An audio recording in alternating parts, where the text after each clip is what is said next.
All right, and we're live, ladies and germs.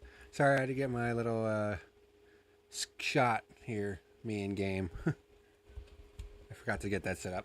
But anyways, tonight we're going to be reviewing the IMSA event from yesterday, which saw some last turn Calamity. So some interesting stuff to talk about. So let's go ahead and get into things. This is the fuel. This video is brought to you by Reaper Apparel Company. Stay tuned until after the video to learn how you can save 10% off of your order.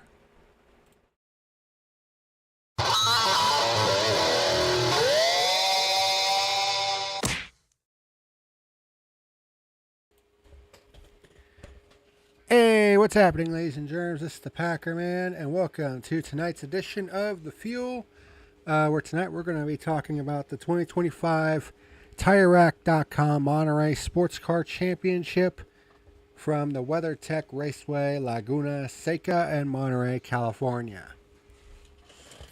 So, fourth round of 11 for the IMSA WeatherTech Sportscar Championship this season. Saw 3 of its 4 divisions there. The only one that wasn't there was LMP2. But you had the GTP and both GTD divisions competing. So that was fun. But this race, it was alright. It wasn't great, but it wasn't bad either. I mean, honestly, it would have been kind of forgettable if not for the finish. Because the finish was actually pretty crazy. But we've been seeing a trend this season with the number 24 RLL BMW, driven by Dries Vanthoor, taking the pole for the 4th consecutive race, but yet the race is won by a Penske Porsche. It wasn't the number 7 Porsche that won this race, though. It was the number 6 Porsche.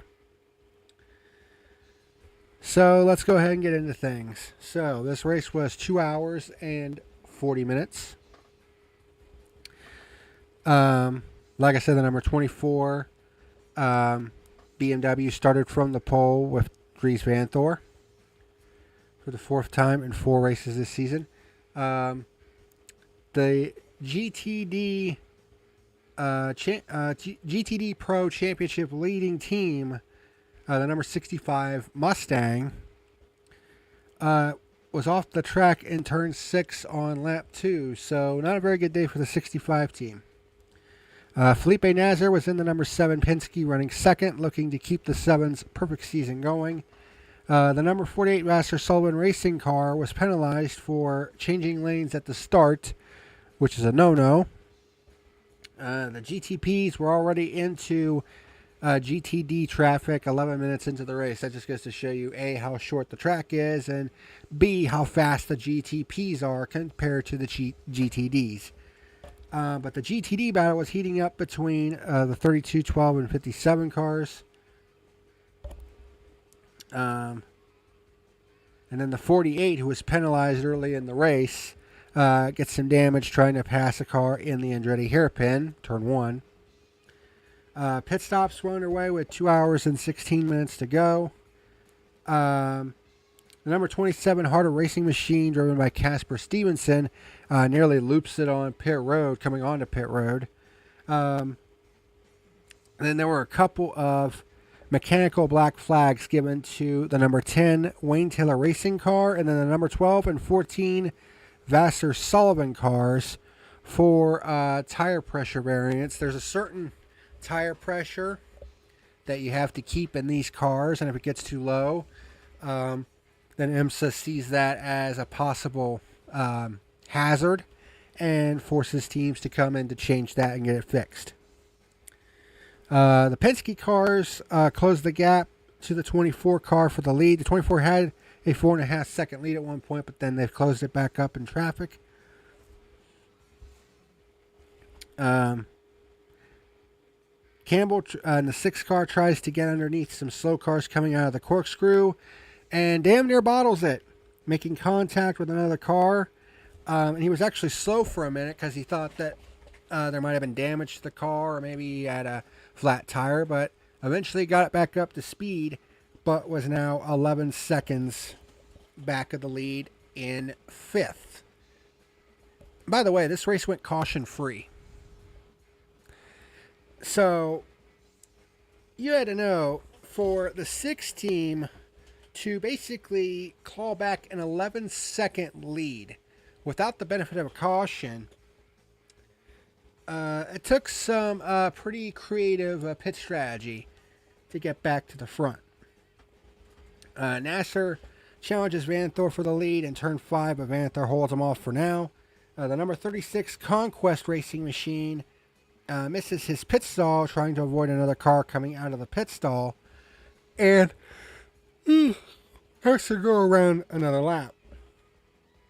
Vanthor and Nasser were continuing to fight for the lead amongst all slower cars, but then Nasser gets a run on Vanthor in turn 5 and passes him for the overall lead with 1 hour and 48 minutes left.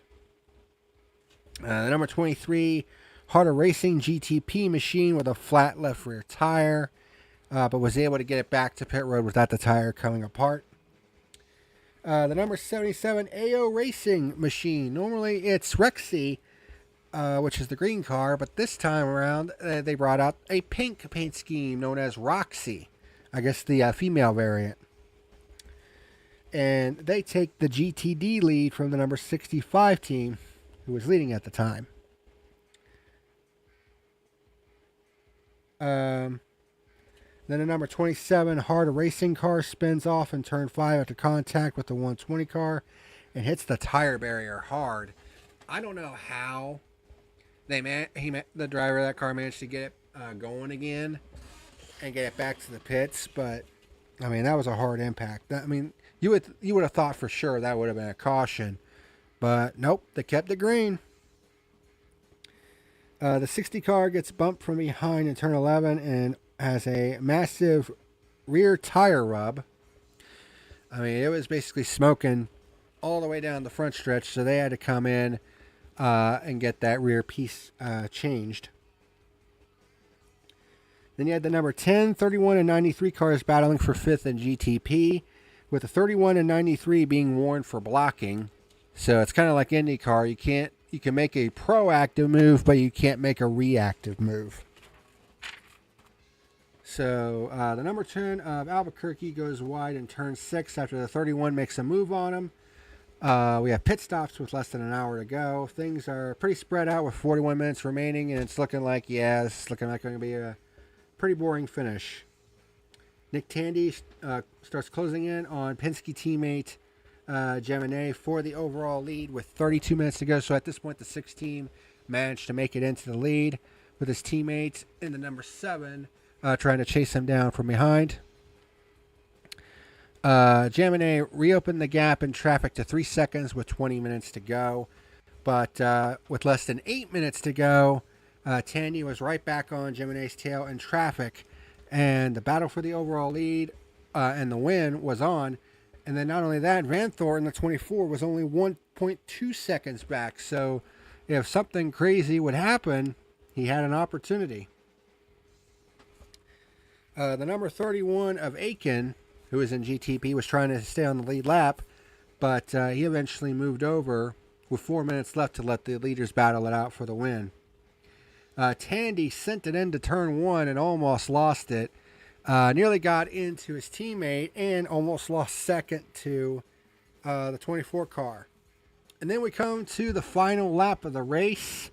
GTD traffic was a pretty big factor here, as the 6 gets held up by one of the Ferraris in GTD, which allows the 7 to close in on him coming out of the corkscrew.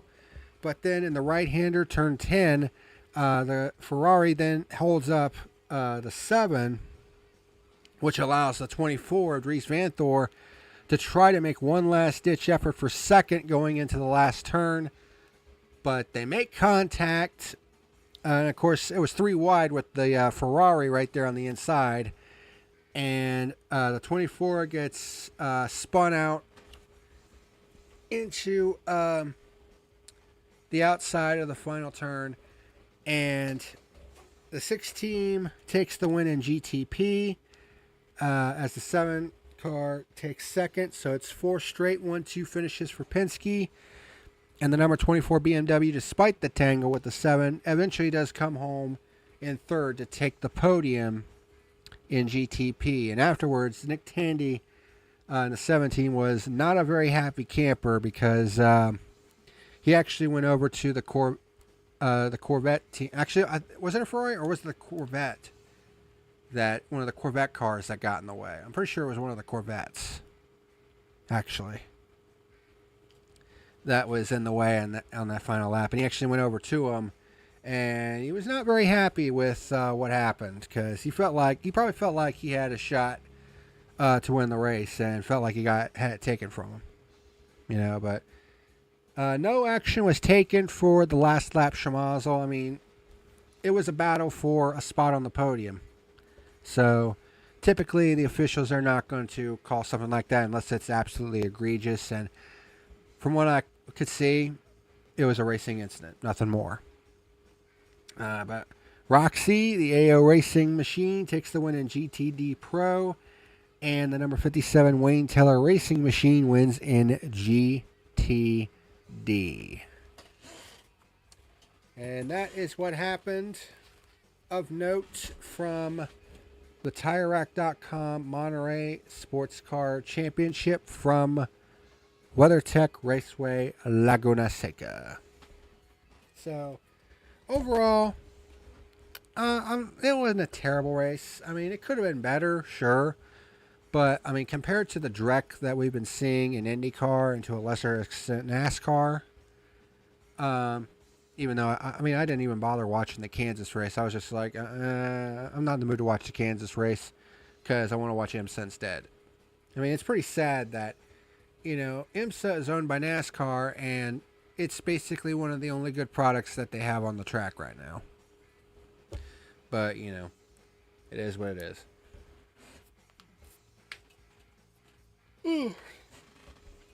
But, anywho, my final rating for the TireRack.com Monterey Sportscar Championship, I'm going to land right in the middle. I'm going to give it a 5 out of 10. It wasn't great, but it wasn't terrible either. Compared to some of the slop that we've been getting in high-end motorsports recently, I mean, this was a chef's kiss in comparison. So, could it have been better? Absolutely, but, it is what it is.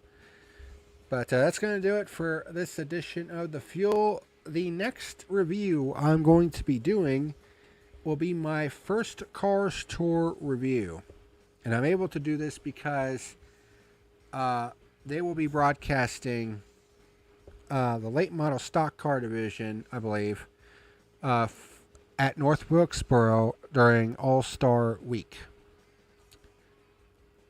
And correct me if I'm wrong, but I believe it's this coming Friday. Yes, it is.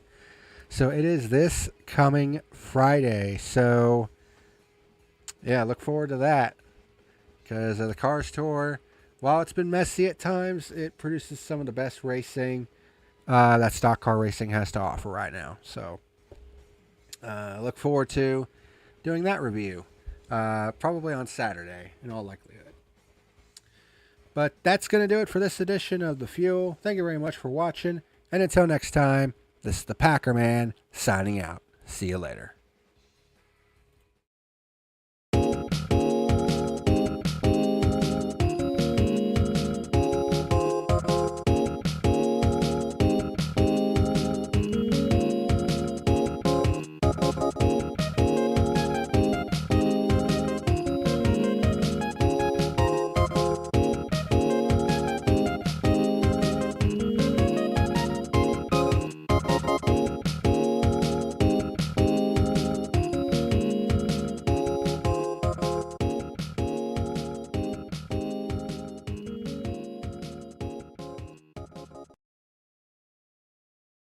Hey, what's happening, ladies and germs? This is the PackerMan letting you know that tonight's video was sponsored by Reaper Apparel Company.